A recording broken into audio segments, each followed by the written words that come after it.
শেষ দিনে ডাকসুতে অভিযোগ পাল্টা অভিযোগে জমজমাট প্রচারণা। একজন প্রার্থী অনেক সুন্দর সুন্দর ইনোভেটিভ, কেউ হচ্ছে তার ব্যালট নাম্বার 1 মানে 123, সেটা দিচ্ছে 1 2 3 সিসিমপুর। দেখা যাচ্ছে যে সবাই স্বতন্ত্র বা ব্যক্তি হিসেবে মানুষকে বেশি বিবেচনা করছেন। আসলে নিরাপদ ক্যাম্পাস উপহার দিতে ছাত্র দলের শপথ, নির্বাচন উৎসব মুখর করতে প্রধান উপদেষ্টার নির্দেশনা। ফেব্রুয়ারির প্রথমার্ধেই জাতীয় নির্বাচন, ঠেকাতে পারবে না পৃথিবীর কোনো শক্তি, বললেন প্রেস সচিব।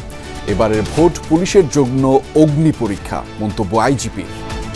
কিভাবে চাপের মধ্যেও নিরপেক্ষ থাকা যায়, মানুষের আস্থা অর্জন ও নিরাপদ পরিবেশ তৈরি করা যায়। নির্বাচন যে করেই হোক ফেব্রুয়ারির প্রথমার্ধের মধ্যে নির্বাচন হবে। পৃথিবীর কোনো শক্তি নাই এই নির্বাচনকে ঠেকাতে পারে। ভোলায় মাদ্রাসা শিক্ষক হত্যার ঘটনায় ধরা পড়েনি কেউই। জানাজা শেষে পারিবারিক কবরস্থানে দাফন। বগুড়া ও নারায়ণগঞ্জে দুজনকে হত্যা। গণমাধ্যমের উন্নয়নে তথ্য মন্ত্রণালয়কে নেতৃত্ব দেওয়ার আহ্বান বিজেসি নেতৃবৃন্দের। গোষ্ঠী স্বার্থের সাথে রাষ্ট্রের স্বার্থ একীভূত হলেই দায়িত্ব নেবে মন্ত্রণালয়, বললেন উপদেষ্টা। পরিবর্তন চান, এই পরিবর্তন কাগজে কলমে যতটুকু করে দেওয়া যায় অন্তর্বর্তী সরকার সেটা করার জন্যই এই কমিটিটা গঠন করেছে। এক ধরনের আতঙ্ক, এক ধরনের ক্ষোভ বিক্ষোভ, এগুলোর ক্ষেত্রে হচ্ছে যে অনলাইনে যারা আছেন তাদের আরো দায়িত্বশীল আচরণ আমাদের দরকার। ঢাকা দক্ষিণ সিটি কর্পোরেশনের জ্বালানি তেল খরচে অনিয়ম পেয়েছে দুদক। ছাগলকাণ্ডে আলোচিত মতিউরকে অনৈতিক সুবিধা দেয়ায় 11 পুলিশ সাময়িক বরখাস্ত। 16 বছর পর প্রাথমিকে বৃত্তি পরীক্ষার সিদ্ধান্ত। স্কুলে ছুটি কমানোর কথা ভাবছে সরকার। অক্টোবরের মধ্যে 150 উপজেলায় চালু হবে মিড ডে মিল। বাংলাদেশের রাজনীতির অন্যতম পুরোধা বদরুদ্দিন উমরের বিদায়। কেন্দ্রীয় শহীদ মিনারে কাল সর্বস্তরের শ্রদ্ধা। অপূরণীয় ক্ষতি হলো বলছেন বিশিষ্টজনেরা।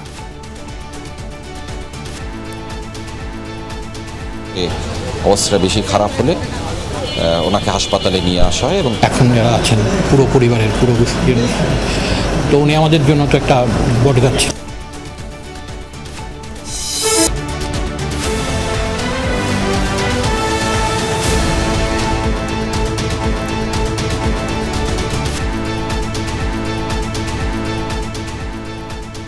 দর্শক, আমন্ত্রণ সন্ধ্যার বাংলাদেশের আয়োজনে আপনাদের সঙ্গে আছি আমি আহমেদ রেজা। এতক্ষণ শিরোনাম দেখছিলেন, এবার জানাচ্ছি বিস্তারিত। কয়েক ঘন্টার মধ্যেই শেষ হচ্ছে ঢাকা বিশ্ববিদ্যালয় কেন্দ্রীয় ছাত্র সংসদ, ডাকসু ও হল সংসদ নির্বাচনের প্রচারণা। প্রার্থীরা ঘুরে ঘুরে দিচ্ছেন নিজেদের ইশতেহার, ভোটাররাও জানাচ্ছেন প্রত্যাশার কথা। এদিকে প্রচারণার শেষ দিনেও ছিল পাল্টাপাল্টি অভিযোগ। সহকর্মী আল আমিন হক অহনের প্রতিবেদনে থাকছে বিস্তারিত। এসব ভোটারদের হাতে প্রার্থীদের প্রচারপত্র যেন আটছেই না। আটবেই বা কিভাবে? 28 পদের জন্য লড়ছেন 470 জন। শেষ দিনের প্রচারণায় সবার কাছেই পৌঁছাতে চেয়েছেন সবাই, তাই 2 হাত ভরে শিক্ষার্থীরা লিফলেট নিয়ে জানিয়েছেন শুভকামনা। একজন প্রার্থী অনেক সুন্দর সুন্দর ইনোভেটিভ, কেউ হচ্ছে তার ব্যালট নাম্বার 1 মানে 123, সেটা দিচ্ছে 1 2 3 সিসিমপুর। দেখা যাচ্ছে যে সবাই স্বতন্ত্র বা ব্যক্তি হিসেবে মানুষকে বেশি বিবেচনা করছেন। আসলে রোববার বেলা 1টার দিকে বটতলায় ছাত্রদল মনোনীত সব পর্যায়ের প্রার্থীরা পড়েন শপথ। শুরু হয় জাতীয় সঙ্গীতের মধ্য দিয়ে।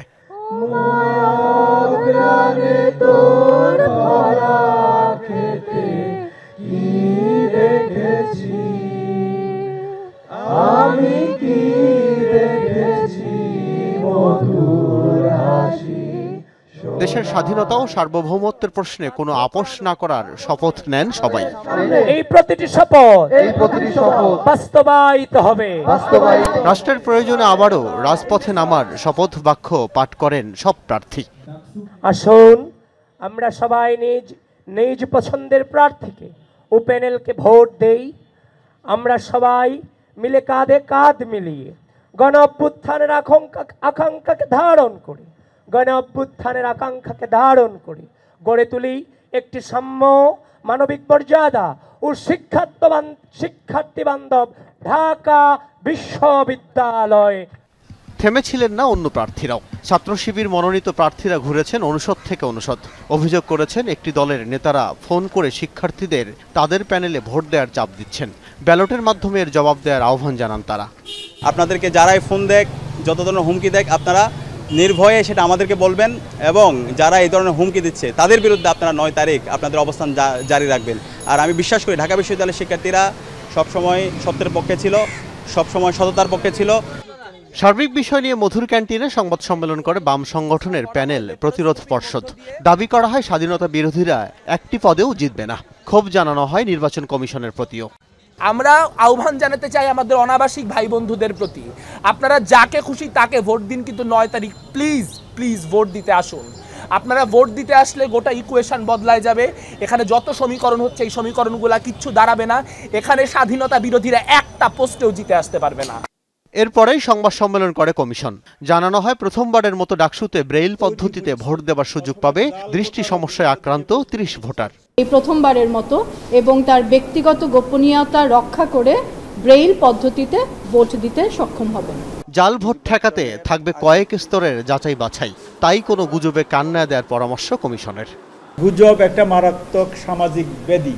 কোনো ঘটনা ঘটে নাই, কিন্তু চতুর্দিকে গুজব রটে যাচ্ছে। তা আমরা এই বিষয়ে আমাদের প্রিয় ছাত্রছাত্রী এবং অংশীজনদেরকে আমরা অনুরোধ করব, আপনারা গুজবে কান না দিয়ে আমাদের রিটার্নিং অফিসারদের যে অফিস আছে সেখানে আসতে পারেন। ভোটের দিন মঙ্গলবার সিলগালা থাকবে ঢাকা বিশ্ববিদ্যালয়ের সব পথ। বৈধ পাস ছাড়া কেউই ক্যাম্পাসে ঢুকতে পারবেন না। আল আমিন হক, যমুনা নিউজ, ঢাকা। ডাকসু নির্বাচন যেন উৎসব মুখর হয় সে ব্যাপারে নির্দেশনা দিয়েছেন প্রধান উপদেষ্টা ডক্টর মোহাম্মদ ইউনূস। জানিয়েছেন প্রধান উপদেষ্টার প্রেস সচিব শফিকুল আলম। বিকেলে ফরেন সার্ভিস একাডেমিতে সংবাদ সম্মেলনে কথা জানিয়েছেন তিনি। ডাকসু নির্বাচন যাতে শান্তিপূর্ণ ও উৎসব মুখর পরিবেশে হয় সেই জন্য বিশ্ববিদ্যালয়ের প্রশাসনকে সর্বাত্মক সহযোগিতা প্রদানের নির্দেশ দিয়েছেন প্রধান উপদেষ্টা। এদিকে জাহাঙ্গীরনগর বিশ্ববিদ্যালয়ের শিক্ষার্থী কেন্দ্রীয় সংসদ জাকসুতে চলছে 10ম দিনের মতো প্রচারণা। সকাল থেকেই শুরু হয় প্রার্থীদের গণসংযোগ। ভিপি, জিএস, এজিএস সহ সকল প্রার্থীরাই যান ভোটারদের কাছে। নানা প্রতিশ্রুতি দিয়ে করছেন মন জয় করার চেষ্টা। নির্বাচনে জয়ী হলে শিক্ষার্থীদের নানা সমস্যা সমাধানের আশ্বাসও দিচ্ছেন তারা। অবাধ ও নির্বিঘ্ন নির্বাচনের জন্য ক্যাম্পাস এলাকায় এরই মধ্যে নিরাপত্তা জোরদার করেছে প্রশাসন। এদিকে গতকাল সম্প্রীতির ঐক্য প্যানেলের ভিপি প্রার্থী অমর্ত্য রায়ের প্রার্থিতা বাতিল নিয়েও চলছে আলোচনার সমালোচনা। কমিশনের দেয়া তফসিল অনুযায়ী 9 তারিখ রাত 12টার পর প্রচারণার সময় শেষ হবে। নির্বাচন হবে আগামী 11 সেপ্টেম্বর। রাজশাহী বিশ্ববিদ্যালয় কেন্দ্রীয় ছাত্র সংসদ রাকসু নির্বাচনে 23 জনের প্যানেল ঘোষণা করেছে ছাত্রদল। দুপুরে বিশ্ববিদ্যালয়ের কেন্দ্রীয় শহীদ মিনারের সামনে সংবাদ সম্মেলনে ছাত্রদলের কেন্দ্রীয় সাংগঠনিক সম্পাদক আমানুল্লাহ আমান এই প্যানেল ঘোষণা করেন। 2017-18 শিক্ষাবর্ষের শিক্ষার্থী শেখ নূর উদ্দিন আবিরকে ভিপি, 2017-18 শিক্ষাবর্ষের শিক্ষার্থী নাফিউল জীবনকে জিএস আর 2020-21 শিক্ষাবর্ষের শিক্ষার্থী জাহিন বিশ্বাস এরশাকে এজিএস প্রার্থী করা হয়েছে। এদিকে সম্মিলিত শিক্ষার্থী জোট ব্যানারে প্যানেল ঘোষণা করেছে ছাত্র শিবির। ভিপি পদে লড়ছেন মুস্তাকুর রহমান জাহিদ, জিএস পদে ফাহিম রেজা ও এজিএস পদে প্রার্থী এসএম সালমান সাব্বির। দ্বিতীয়বারের মতো মাস্টার্সে ভর্তি হয়ে রাকসু নির্বাচনে অংশগ্রহণের সুযোগ থাকছে না বলে সিদ্ধান্ত নিয়েছে নির্বাচন কমিশন। এদিকে আজ ছিল রাকসু নির্বাচনের মনোনয়নপত্র জমার শেষ দিন। আগামী 25 সেপ্টেম্বর রাকসুতে ভোট গ্রহণের কথা রয়েছে। ফেব্রুয়ারির প্রথমার্ধেই জাতীয় নির্বাচন। পৃথিবীর কোনো শক্তি ভোট ঠেকাতে পারবে না, সেই প্রস্তুতি নেওয়া হয়েছে বলে জানিয়েছেন প্রধান উপদেষ্টার প্রেস সচিব শফিকুল আলম। বিকেলে ফরেন সার্ভিস একাডেমিতে এক সংবাদ সম্মেলনে কথা বলেছেন তিনি। রাজবাড়ীর ঘটনায় সরকার নিন্দা জানিয়েছে। এ ঘটনায় 7 জনকে আটক করেছে পুলিশ। জড়িত সকলকে আইনের আওতায় আনা হবে বলে জানিয়েছেন প্রেস সচিব। এ সময় তিনি বলেন, আওয়ামী লীগের ঝটিকা মিছিল দমানো সহ দেশব্যাপী আইনশৃঙ্খলা পরিস্থিতি নিয়ন্ত্রণে স্থানীয় প্রশাসনকে সক্রিয় হবার নির্দেশ দিয়েছেন প্রধান উপদেষ্টা।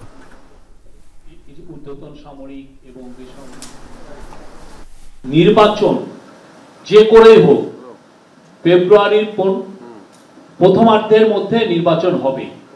পৃথিবীর কোনো শক্তি নাই এই নির্বাচনকে ঠেকাতে পারে। নির্বাচন হবে এবং সে বিষয়ে পুরো যত ধরনের প্রস্তুতি লাগে সেই প্রস্তুতিগুলো নেওয়া হচ্ছে।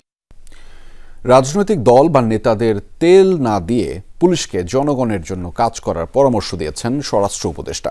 শুধু আইনশৃঙ্খলা বাহিনী নয়, জনগণ, রাজনৈতিক দল আর নির্বাচন কমিশন সহ সংশ্লিষ্টদের সহযোগিতা ছাড়া উৎসব মুখর আর সুষ্ঠু নির্বাচন সম্ভব নয় বলেও মনে করেন তিনি।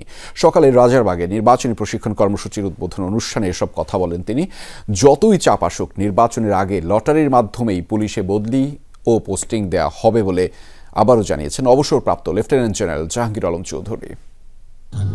নির্বাচন ঘিরে সন্ত্রাসী, অস্ত্রধারী ও ফেব্রুয়ারিতে ত্রয়োদশ জাতীয় সংসদ নির্বাচনে দায়িত্ব পালন করবে 1.5 লাখ পুলিশ।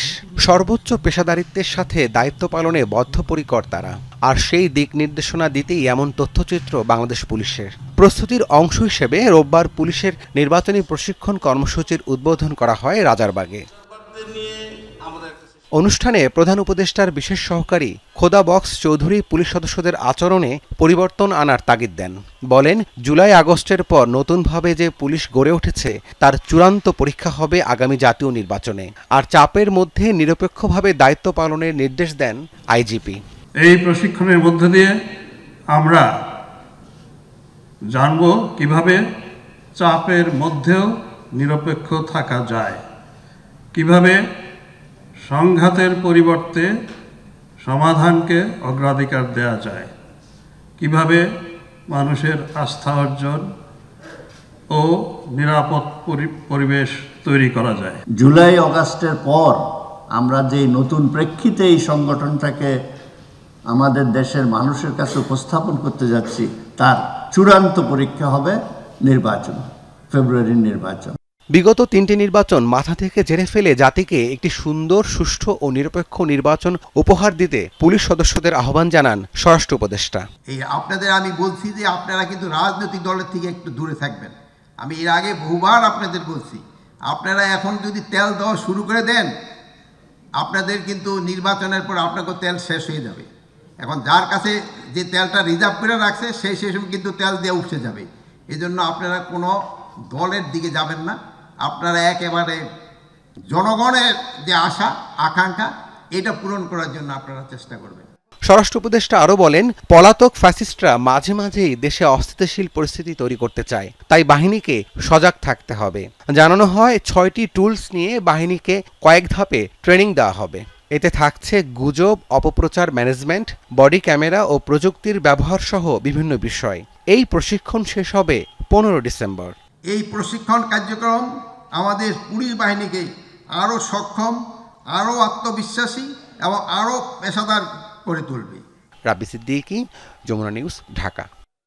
ভোলায় মাদ্রাসা শিক্ষক আমিনুল হক নোমানী হত্যার ঘটনায় মামলা হয়নি, এখনও আটকও হয়নি কেউ। তদন্তের পরেই হত্যাকাণ্ডের রহস্য উদ্ঘাটন হবে বলে জানিয়েছে পুলিশ। জানাজা শেষে পারিবারিক কবরস্থানে দাফন করা হয়েছে তাকে। এদিকে বগুড়ায় ফিলিং স্টেশন কর্মচারী ইকবাল হোসেনকে পূর্ব বিরোধ কিংবা টাকা লুটের জন্য হত্যা করা হয়েছে বলে ধারণা পুলিশের। নারায়ণগঞ্জে ছিনতাইকারী সন্দেহে মানসিক প্রতিবন্ধী যুবককে পিটিয়ে হত্যার ঘটনায় জিজ্ঞাসাবাদের জন্য আটক করা হয়েছে 10 জনকে।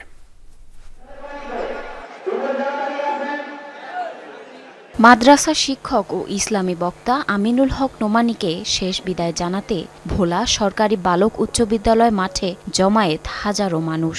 শিক্ষার্থী, বিভিন্ন রাজনৈতিক দলের নেতাকর্মীর পাশাপাশি জানাজায় অংশ নেন সর্বস্তরের মানুষ। আলিয়া মাদ্রাসার শিক্ষক আমিনুল হক নোমানী ইসলামী ঐক্য আন্দোলনের জেলা শাখার সাধারণ সম্পাদক ছিলেন।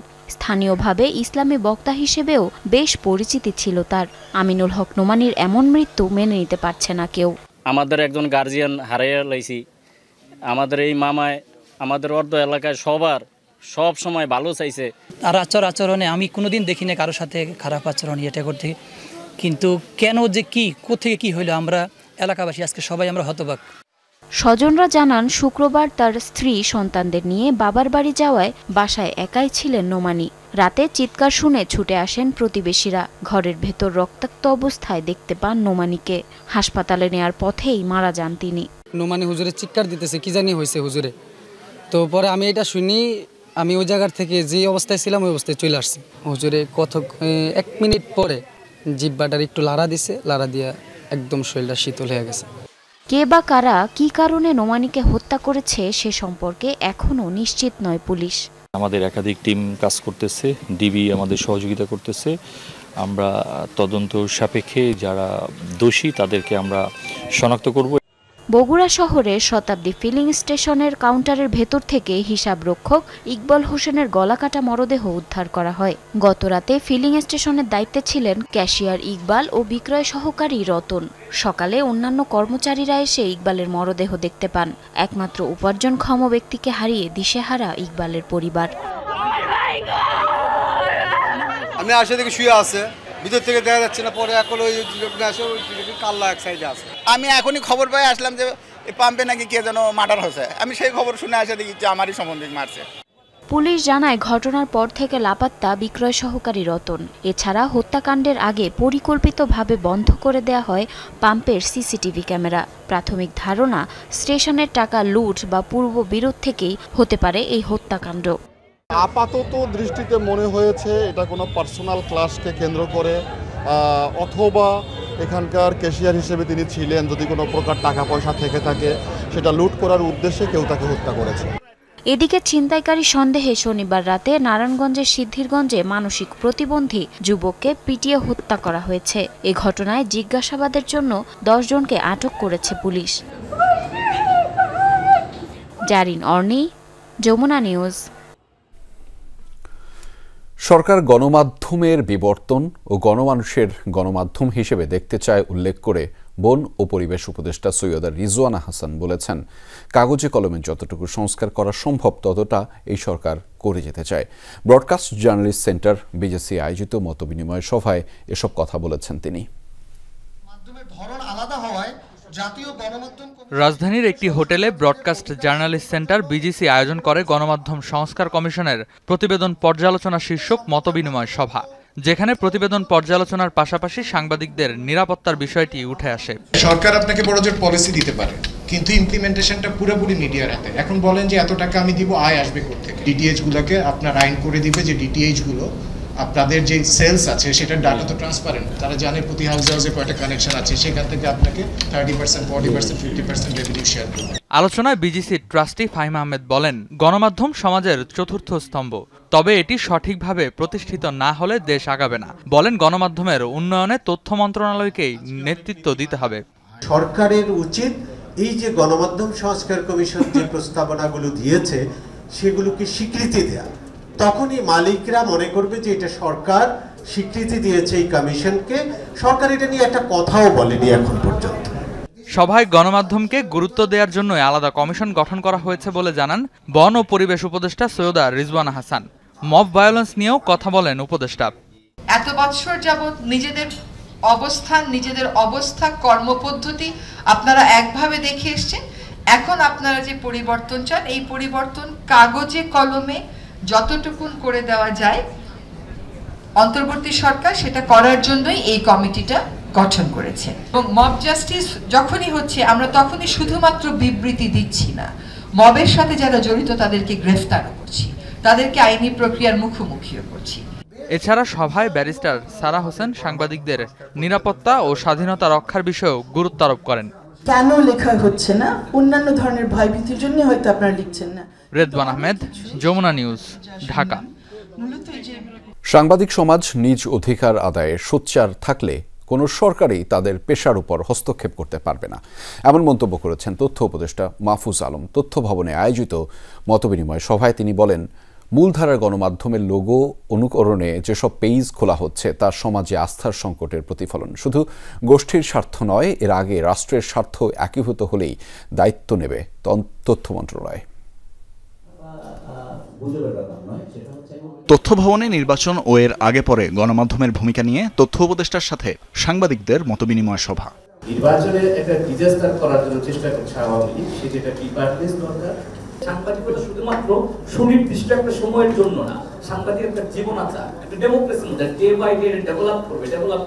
সভায় তথ্য উপদেষ্টা বলেন, সাংবাদিকতা হবে জনবান্ধব। মন্ত্রণালয় কোনো গোষ্ঠী নয়, বরং রাষ্ট্রের স্বার্থকে গুরুত্ব দেবে। আমাদের কমিউনিটিকে নিজেরাই ঠিক করতে হবে যে আমরা স্বাধীন থাকতে চাই, আমরা আসলে সরকার কে আসবে না আসবে এটা আমরা দেখতে চাই না, বরং আমরা হচ্ছে জনগণের কাছে দায়বদ্ধ থাকতে চাই। সাংবাদিকতা যতটা না তথ্য মন্ত্রণালয় কেন্দ্রিক, তার চেয়ে বেশি হচ্ছে জনগণ কেন্দ্রিক, নাগরিক কেন্দ্রিক। তথ্য উপদেষ্টা বলেন, বর্তমানে যে মব ভায়োলেন্স তার সঙ্গে মিডিয়ারও সম্পর্ক আছে।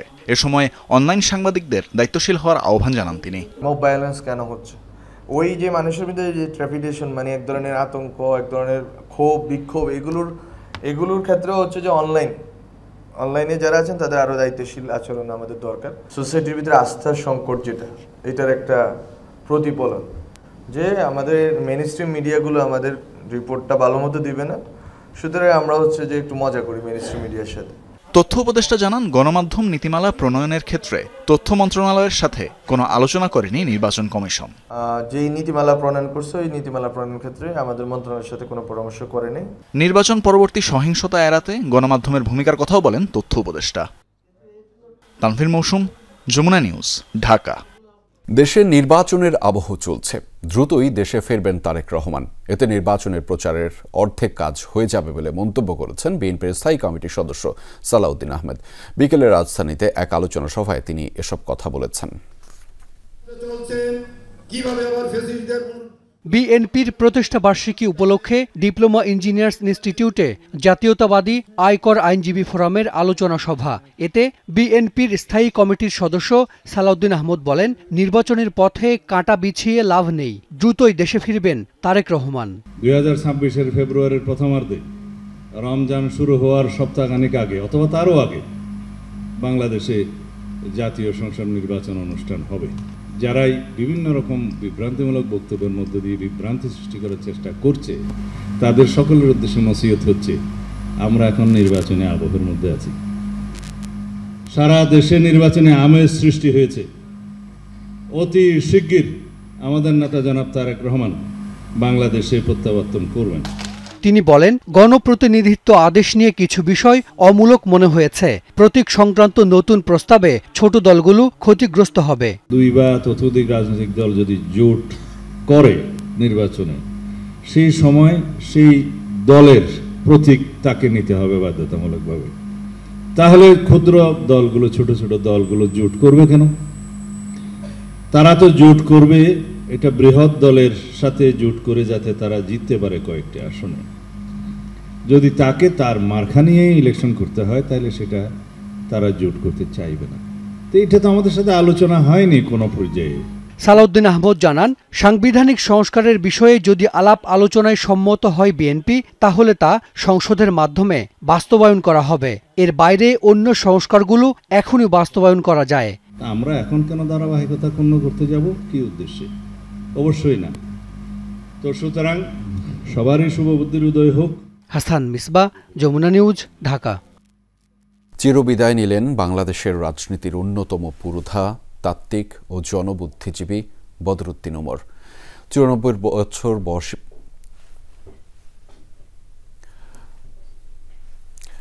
চিরবিদায় নিলেন বাংলাদেশের রাজনীতির অন্যতম পুরোধা, তাত্ত্বিক ও জনবুদ্ধিজীবী বদরুদ্দিন উমর।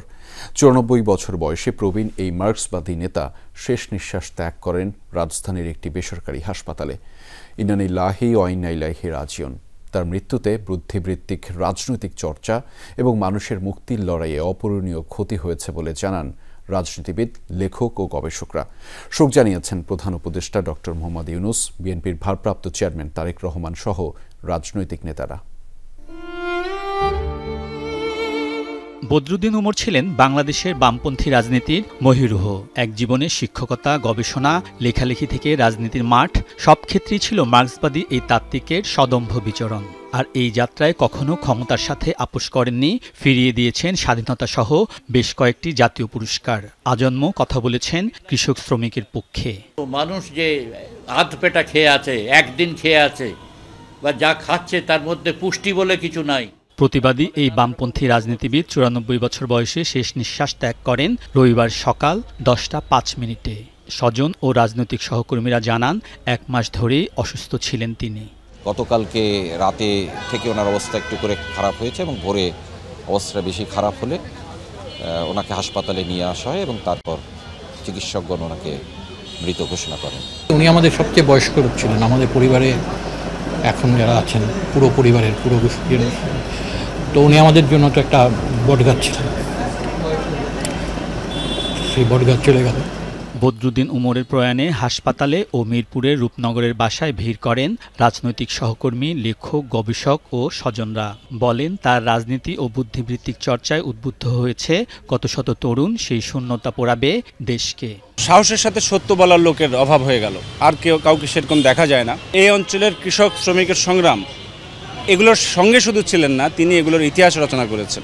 বদরুদ্দিন উমর গণ অভ্যুত্থানের কথক, সেটা 69 হোক, সেটা 90 হোক, সেটা 24 হোক। উনি মাটি থেকে বিষয়টাকে তুলে আনতেন এবং সেটা ব্যাখ্যা বিশ্লেষণ করে পাঠকের সামনে উপস্থাপিত করতেন। বদরুদ্দিন উমর ছিলেন বলে আজকে বাংলাদেশ আছে, বদরুদ্দিন উমর নাই। এখন বাংলাদেশকে ধরে রাখা, টিকিয়ে রাখা যারা বিপ্লবী তাদের পক্ষেই সম্ভব, যারা বদরুদ্দিন উমরকে অনুসরণ করবে। বদরুদ্দিন উমর 47-এর দেশভাগের শিকার হয়ে কলকাতা থেকে বাংলাদেশে এসেছেন, অবদান রেখেছেন ভাষা আন্দোলন, মুক্তিযুদ্ধ ও অসাম্প্রদায়িক আন্দোলনে। অনেকবার রাজরোষে পড়েছেন, রাজরোষে পড়া সত্ত্বেও তিনি তার যে নির্ভীক পথ চলা সেখান থেকে তিনি বিচ্যুত হন। শত প্রলোভনের মধ্যে রাষ্ট্রীয় নানা পুরস্কারের প্রলোভনের কেউ তিনি এটাকে গ্রাহ্য করেননি। বাংলাদেশে তিনি জনগণের অভ্যুত্থানের সবসময় রাজনৈতিক লক্ষ্য হিসেবে দাঁড় করিয়েছেন। নিজেকে শেষ পর্যন্ত জনগণের মুক্তির সংগ্রামে নিয়োজিত রাখা, জনগণেরই অকৃত্রিম বন্ধু হয়ে ওঠা, এটা বদরুদ্দিন উমর হয়েছিলেন। সর্বজন শ্রদ্ধেয় বামপন্থী এই প্রবীণ রাজনীতিবিদকে শেষ শ্রদ্ধা জানানোর জন্য সোমবার সকাল 10টায় তার মরদেহ রাখা হবে কেন্দ্রীয় শহীদ মিনারে। সকাল 10টায় ওনাকে কেন্দ্রীয় শহীদ মিনারে নেওয়া হবে। সর্বস্তরের জনগণের সেখানে শ্রদ্ধা জ্ঞাপন করবেন এবং কালকে দুপুরে জুরাইন গোরস্থানে তার দাফন কার্য সম্পন্ন।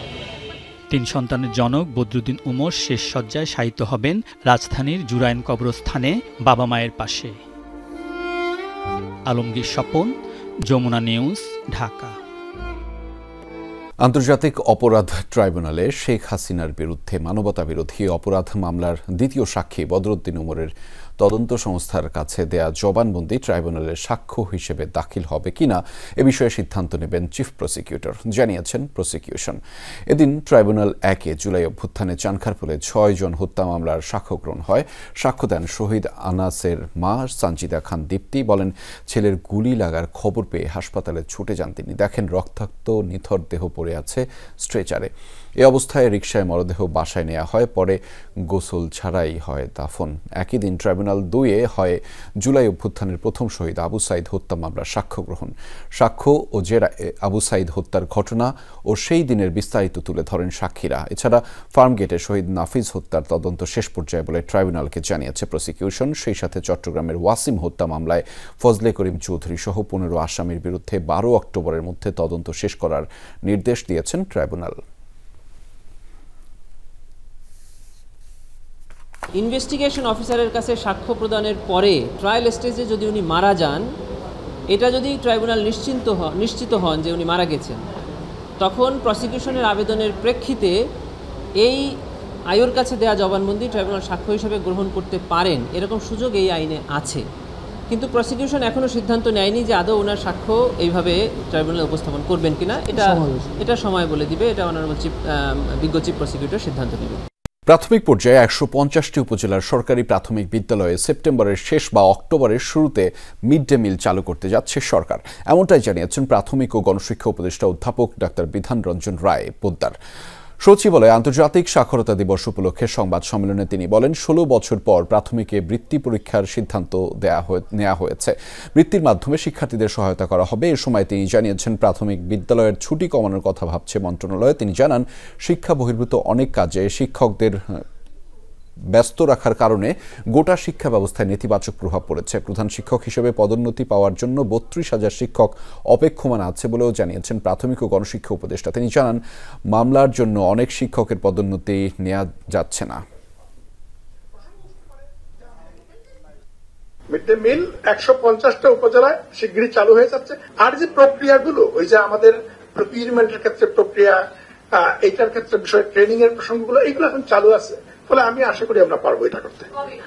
আমরা আশা করি সেপ্টেম্বরের শেষ বা অক্টোবরের শুরুতেই পারবো এটা।